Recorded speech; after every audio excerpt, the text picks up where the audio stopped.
रेड्डी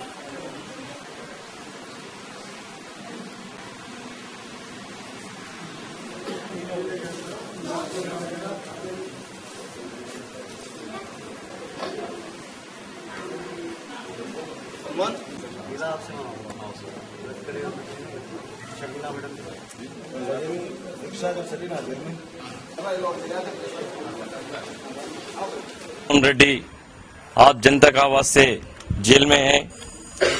आज Telugu Desam party Congress party मिलकर जगन को जेल में डाला। आज आपको मालूम है, सब लोगों को मालूम है, जनता के लिए आप तक बहुत करे जगनमोहन रेड्डी। फीस रियम्बर्समेंट दीक्षा, खेत के वास्ते दिशा, बिजली के वास्ते दिशा बहुत करे जगनमोहन रेड्डी।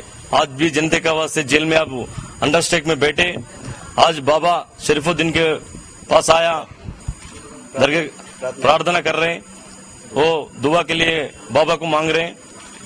जगन के सैयद के वास्ते वो कर रहे हैं। आज आप जगनन्ना बाहर जल्दी आने को दुआ कर रहा हूँ। जगनन्ना बाहर आने के बाद डेफिनेटली चीफ मिनिस्टर बनते हो इंशाल्लाह।